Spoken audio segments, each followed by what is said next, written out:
안녕하십니까. 김승현 목사입니다. 오늘 기드온의 아들 아비멜렉의 이야기를 여러분과 함께 생각해 보기를 원합니다.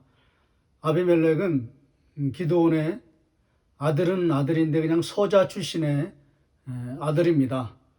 8장 31절 말씀 보시면 세겜에 있는 그의 첩도 아들을 낳았으므로 기드온의 첩입니다. 그 이름을 아비멜렉이라 하였더라. 아비멜렉이라고 하는 그런 아들을 낳았는데 서자 출신이라는 거죠. 이 아비멜렉이 이제 나머지 70명의 왕자를 죽이고 반란을 일으키는 그런 이야기를 오늘 일부를 하고요. 그 다음에 이제 다음 시간에 우연찮게 우여곡절 끝에 간신히 살아남은 왕자 요담의 이야기를 하고요. 그 다음에 이제 마지막 아비멜렉의 그 결말, 그 하나님 앞에 심판받는 이야기를 마지막 3부로, 그러니까 1부, 2부, 3부로 나눠서 여러분과 함께 나누기를 원합니다. 오늘 그 첫 번째 아비멜렉의 시간인데요. 이 아비멜렉이 이제 서자 출신이었는데, 원래 이제 그 기드온이, 지난 시간에 말씀드린 것처럼 오브라에 에봇을 만들어 놓고, 거기서 이제 그 우상 숭배하는 그런 이야기를 나누지 않았습니까? 에봇을 만들어 놓고 왕처럼 그렇게 행세를 합니다. 기드온이. 오브라는 기드온의 고향입니다. 근데 아마 이 아비멜렉이 그 고향에서는 아마 힘을 펴지 못했던 것 같아요. 능력을 발휘하지 못합니다. 여기서는 내가 뭐 아무것도 될 수 없겠다. 이런 생각을 해서 세겜으로 가는 이야기입니다. 그리고 이제 세겜 사람들을 모으고 그 문중 사람들을 모으고 자기가 이제 왕이 되겠다라고 하는 그런 논리를 이제 두 가지로 펴기 시작하거든요. 오늘 이제 그 이야기를 시작으로 해서 이제 그가 왕으로 등극하는 이야기까지를 여러분과 함께 이제 추적해 보기를 원합니다. 이제 8장 마지막 절에 보시면 32절 말씀 보시면 요아스의 아들 기드온이 나이가 많아 죽음에 아비에셀 사람의 오브라에 있는 그의 아버지 요아스의 묘실에 장사되었더라. 묘실에 장사되었더라. 이런 표현은 거의 왕실 용어입니다. 그러니까 기드온이 지금 왕같이 그렇게 살았던 것을 지금 묘사하고 있는 거죠. 절대 이제 하나님은 왕으로서 살아가면 안 되는데요. 왕이 되면 안 되는데요. 왕으로 그렇게 살았다는 것이죠.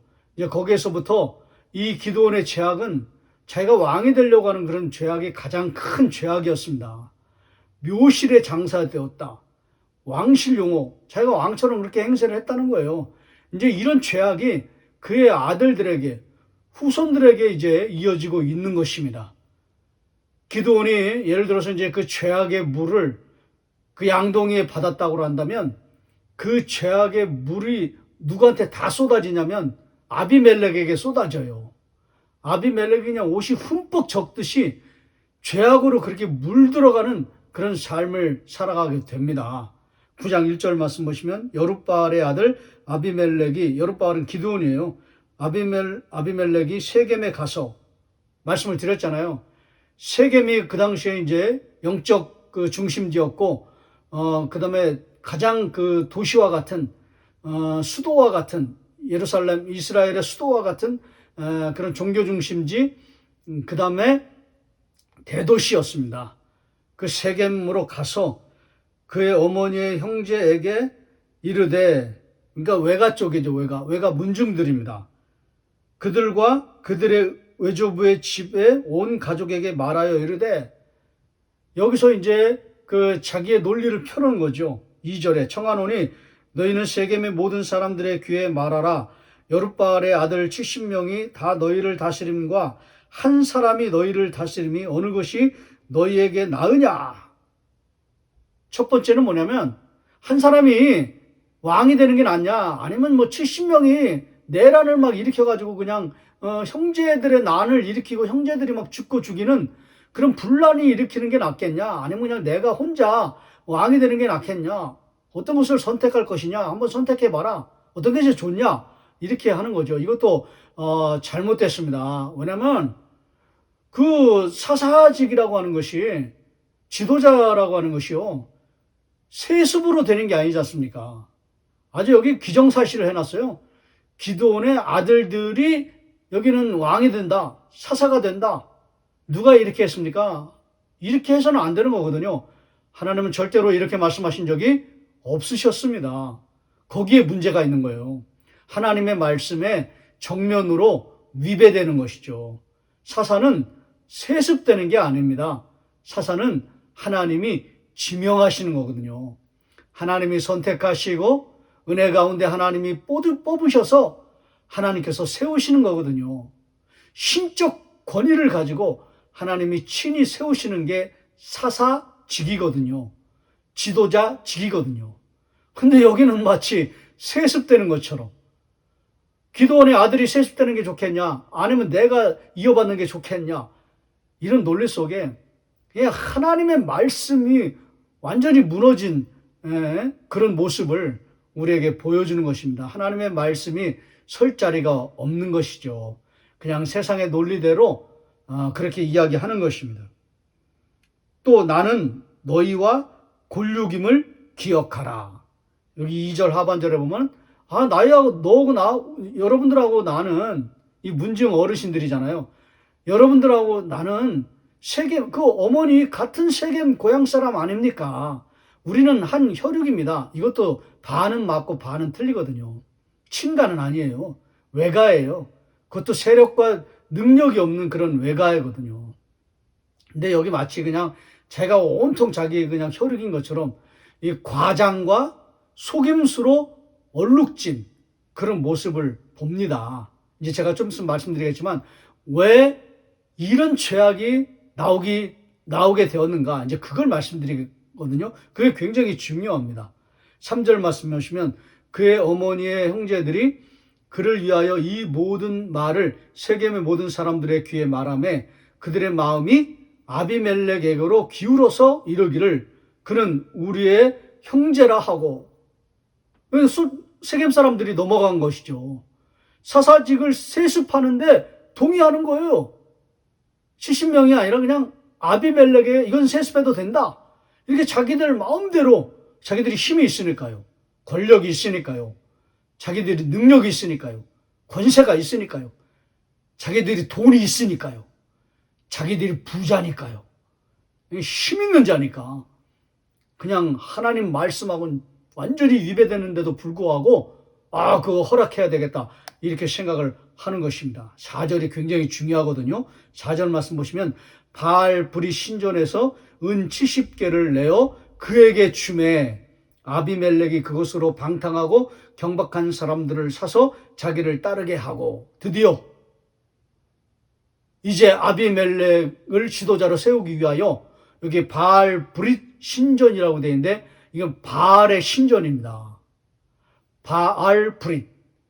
브릿은 언약, 바알, 언약의 주인, 언약의 바알, 이런 뜻이거든요. 원래는 언약의 주인은 누구시냐면 야훼 하나님이에요. 여호와 하나님. 여호와 하나님 그분 밖에는 없으세요. 원래 이스라엘 백성들에게 언약을 주신 분이, 언약을 맺으신 분이. 근데 지금 바알이 언약을 주었다고 이렇게 착각하는 거죠. 그리고 거대한 신전을 만들어 놓고 거기서 은 70개를 가져다가 아비멜렉에게 주는 거예요. 너 지도자 될 수 있다. 너에게 모든 것을 전권을 위임한다. 아비멜렉의 신이 났죠. 내 논리가 통했구나. 내 말이 그냥 설득력이 있어가지고 이들을 감화시켰구나. 이들을 감동시켜가지고 이들이 그냥 내 말을 들어준 거구나. 이렇게 신이 나가지고 그 은 70개를 받아다가, 그 우상의 돈을 받아다가, 나중에 이제 이것 때문에 모든 게 이제 죄의 뿌리가 돼가지고 이것 때문에 완전히 망하게 되거든요. 세겜 사람들도 이것 때문에 망하고, 그 다음에 아비멜렉도 이것 때문에 죽습니다. 아주 비참하게 죽죠. 아주 처참하게 죽거든요. 이제 비극적으로 죽게 되는데, 이제 그거를 이제 3부에서 말씀을 드리겠습니다. 이것 때문에 그런 거예요. 우상의 재물을 받아다가 마치게 하나님이 주신 것처럼 착각해가지고 정당성이 있다 이렇게 생각해가지고 그냥 그 돈으로, 요즘 말로 하면 이제 여기 경박한 사람들이라고 되어 있는데 용병이거든요. 그렇게 경박한 사람들은 아니에요. 아주 똑똑한 사람들이에요. 명석한 사람들이에요. 그런 사람들을 이제 사죠. 용병들을. 마치 우리가 용병, 입다도 용병을 산 거거든요. 나중에 입다하겠습니다. 입다 때도 용병을 산 거예요. 그냥 무식한 사람들 조직폭력대 산 게 아니라 똑똑한 사람들을 산 거예요. 힘이 있고 똑똑한 사람들. 용병이죠. 용병을 샀습니다. 그들을 이제 대동하고 막 우쭐대면 가지고 막 신이 나가지고 막 힘을 얻었다 생각해가지고, 그렇게 이제, 오브라로 갑니다. 기드온의 나머지 왕자들이 있는 그 70명이 있는 오브라로 갑니다. 5절에 오브라에 있는 그의 아버지의 집으로 가서 여룻바알의 아들 곧 자기 형제 70명을 한 바위 위에서 죽였을 때 완전히 폭력으로 다 죽인 거예요. 살인을 저지른 거예요. 마치 사사기 1장 우리 16절에 아도니 베색, 여러분 기억나십니까? 그 베색의 왕, 아도니는 왕 이름이 아니에요. 그냥 왕이라는 뜻이에요. 주군이라는 뜻이에요. 베색의 주군. 그 사람이 그 부족 국가의 왕 70명을 죽였다라고 그렇게 돼 있잖아요. 제가 자막으로 띄워드리겠습니다. 그 70명을 죽였다고 그렇게 돼 있잖아요. 이 하나님의 나라의 하나님의 백성의 그 선민이 이제는 아비멜렉이 비록 서자 출신이지만 그래도 하나님의 백성의 계보가 흐르잖아요. 계보가. 족보가 흐르잖아요. 그런 하나님의 백성이 이방인들과 똑같은 짓을 벌이고 있는 거예요. 하나님의 심판이 임한 그 짓을 똑같이 지금 아비멜렉이 하고 있는 것입니다. 바알브릿 신전에서 은 70개를 가져다가 힘을 얻어가지고 그걸 가지고 정말 착하고 착한 선량한 사람 왕자들을 죽인 거예요. 70명을. 죽였으되 다만 여룻바알의 막내 아들 요담은 스스로 숨었으므로 남으니라. 이제 다음 시간 2부에서 이제 요담의 이야기를 에피소드를 이제 여러분과 함께 나누겠습니다. 이렇게 했습니다. 그다음에 6절에 세겜의 모든 사람과 말로 모든 족속이 모여서 밀로 모든 족속이 모여서 세겜에 있는 상수린 나무 기둥 곁에서 아비멜렉을 왕으로 삼으니라. 이게 다 잘못된 거예요. 상수리 나무도 우상의 제단이에요. 바알브릿 신전에서 죄악의 돈을, 우상의 돈을 가지고 와서 우상의 제단에서 즉위식을 한 거예요. 나중에 이것 때문에 이제 망하는 거죠. 이것 때문에 죽는 거예요. 오늘 말씀의 결론은 이것입니다. 아무리 세상적으로 왕이 되고 대관식을 화려하게 치르고 권세를 잡고 그 다음에 권력을 잡고 승승장구해도 여러분 기억하십시오. 그 속에는 영적인 뜻이 들어있어요. 우상이 그를 잡고 있다는 거예요. 어둠의 세력이 그를 잡고 있다는 거예요. 여러분 원래 이 세겜은요, 아브라함이 하나님 앞에 제단을 쌓은 곳이에요. 하나님의 영이 있고 하나님의 임재가 있는 곳이거든요. 거기에서 어둠의 세력들이 일어나고 있는 거예요. 그러니까 영적 전쟁이에요. 어둠의 세력에 붙잡히고 있는 거예요. 그래서 심판을 받고 멸망의 길을 걸어가는 거예요. 어둠의 세력에 잡혀 있을 것인가? 아니면 하나님의 임재 앞에 지배를 받을 것인가? 영적 싸움. 여러분 영적 전쟁이라는 말씀 많이 들어보셨죠? 바로 그와 같은 것입니다. 오늘 이 아비멜렉이 왕이 되는, 이 서자가 왕이 되는 이 이야기를 통해서 오늘 이것을 여러분들에게 교훈처럼 비밀처럼 나누고 싶은데요. 그것이 무엇이냐면 모든 그런 욕망과 인간의 헛된 욕심 속에는 뭔가 분명히 문제가 되는 게 하나 자리매김하고 있다. 그게 뭐냐면 어둠의 세력이 잡고 있다는 거예요. 여러분 우리가 이것을요 기도 중에 깨달으셔야 돼요. 내가 혹시 이 세상에 세속적이고 또 헛된 것에 그 욕망과 욕심에 사로잡혀 있다면 야고보서 1장 15절에 욕심이 잉태한 즉 죄를 낳고, 오늘은 여기까지거든요. 죄를 낳고 이제 죄가 장성한 즉 사망을 낳으니라고 이제 3부에서 말씀드리겠습니다. 욕심이 잉태한 즉 죄를 낳고. 왜 죄가 되는지 아세요? 어둠의 세력에 영향을 받기 때문에 그래요. 어둠의 세력에 잡히기 때문에 그래요. 여러분이 혹시 여러분 마음속에, 여러분의 심중에, 여러분의 중심 속에 욕심이 있다면 그걸 깨뜨리셔야 돼요. 부서뜨리셔야 돼요. 왜요? 어둠의 세력에 잡혀있는 것이기 때문에 그래요. 그건 절망이에요. 저주예요. 심판이에요. 죽음이에요. 빨리 돌아서셔야 돼요. 하나님의 세력으로, 하나님의 성령의 능력 앞으로, 하나님의 성령의 임재 앞으로 나아오셔야 돼요. 그게 탈출이에요. 그게 구원이에요. 그게 살아남기예요. 그것이 바로 하나님의 영의 능력 앞으로 돌아오시는 거예요. 하나님의 임재 앞으로 나올 것이냐, 어둠의 세력에 잡혀서 망할 것이냐, 아니면 하나님의 임재 속에서 살아남을 것이냐, 이 싸움이거든요. 이 싸움에서 실패하지 마십시오. 실수하지 마십시오. 두려워하지 마십시오. 절망하지 마십시오. 포기하지 마십시오. 넘어지지 마십시오. 쓰러지지 마십시오. 쓰러졌다고 해도 다시 일어서십시오. 성령께서 능력을 주실 것입니다. 성령께서 은혜를 주실 것입니다. 성령께서 강력한 은총을 주실 것입니다. 하나님의 능력을 힘입고 어둠의 자리에서 다시 훌훌 털어버리고 일어나서 하나님의 은총의 자리 앞으로 다시 나오십시오. 어둠의 세력으로 끌려가다가는, 정신없이 끌려가다가는 그냥 심판받게 되어 있습니다. 그냥 멸망하고 죽게 되어 있습니다.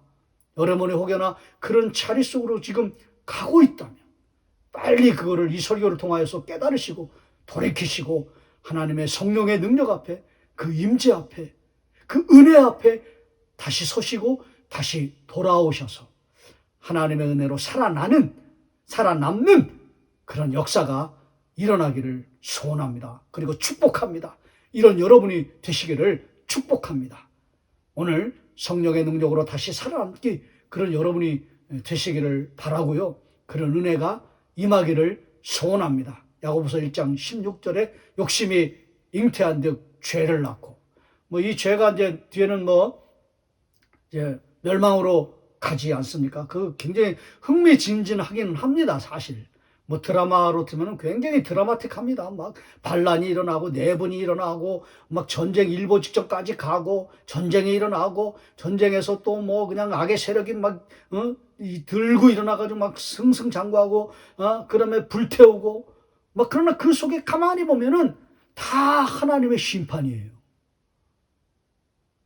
어둠의 세력에 잡혀 있는 거, 그 영향으로 막 그렇게 흘러가는 것 때문에 그냥 하나님께서 심판의 불을 내리신 거거든요. 여러분, 하나님의 심판의 불이 임하기 전에 빨리 돌이키시고 빨리 돌아오셔서 은혜의 능력으로, 은혜의 은총 앞에 다시 돌아오시고 다시 회복되시고 다시 서는 그런 놀라운 은혜가, 놀라운 은총이 임하기를 소원합니다. 이런 역사를 경험하시는 저와 여러분 되시기를 주의 이름으로 축원합니다.